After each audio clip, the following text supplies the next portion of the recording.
It's a Tuesday morning in June 1984, and you wake up to silence. Nothing buzzed in the night. Nobody messaged you or needed anything from you. There's no glowing rectangle on the bedside table. There's a clock radio, and it is the only thing in this room that knows what time it is. For the next 14 hours, you will be almost completely unreachable, and you won't notice, because that's just Tuesday. Let's live the whole day. 6:40 a.m. You go out and get the newspaper off the driveway. That's the news, not some of it, all of it. Whatever happened in the world yesterday is on that paper, and whatever isn't, you'll find out tomorrow. Coffee goes on.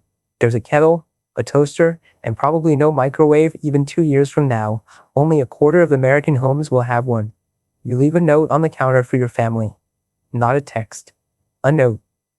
Because once everyone walks out of this house, none of you can reach each other until you're all back in it. 7:20. You go out to the Chevy. It's a Cavalier, which this year is the best-selling car in America. 370,000 of them. You put a key in the door because the door has a lock and a key and nothing else. You win the window down by hand. No airbag, no camera, no navigation. There's a cassette deck and a paper map in the glove box that you will refold badly for the rest of your life. You stop for gas. Leaded is $1.13 a gallon. Unleaded is $1.21. The cheap one is the one that's poisoning everybody, and it'll be another 18 months before that really changes. Then you drive. 25 minutes in which nobody on earth knows where you are. 8:15. The office. Somebody is smoking at their desk, and that's normal. Even 2 years from now, only 6% of companies with a smoking policy will ban it outright. You type on a typewriter, where a mistake can cost you the whole page. The memo you're writing goes into a cloth envelope, and a person carries it to another floor. Apple launched the Macintosh in January. $2,495. You've never touched one. The phone on your desk has a cord, and no voicemail. You call someone, they're out, you're told they're out, you call back later. That is the entire system. And the phone bill is strange this year, because on the 1st of January, they broke up the Bell system, and nobody's quite sure who they're paying anymore. 5 o'clock. The bank's shut at 3, so that's tomorrow's problem. You write a check and do the arithmetic in the little book yourself. The mortgage on the house is at 14%, and that is simply what mortgages cost. You drop a roll of film at the drugstore. 24 pictures. You'll get them back next week, and only then learn that 11 are blurred and one has your thumb in it. There is nothing to look at yet. You post a letter. 20 cents. Then you find a payphone, feed it change, and call home to say you'll be late. It rings out. Nobody's there. And that is the end of that attempt. No message, no second channel. You'll just be late. 7.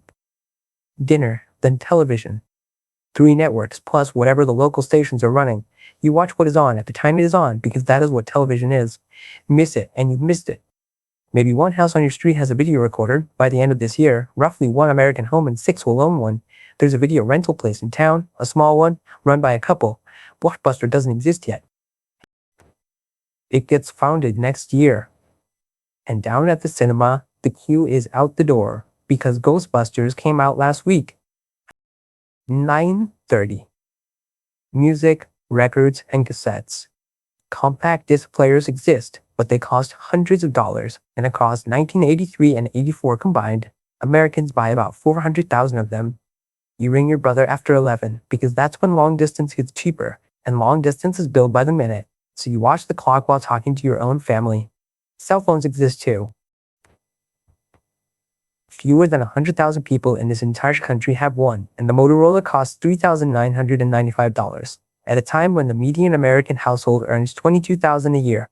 And then, sometime after midnight, the television plays the national anthem and stops. Static. The day is over because the day has run out of things in it. So, what's actually gone? Not the objects. The cassette, the corded phone, the map in the glove box. Those were just things, and most of them are worse. What's gone is the gaps, whole hours where nobody could find you. A week of not knowing whether the photograph worked. A television that ran out. A day with an end on it. None of that was designed. It was friction, and we spent 40 years stripping it out, and mostly we were right to. It's only now, that the silence looks like a feature.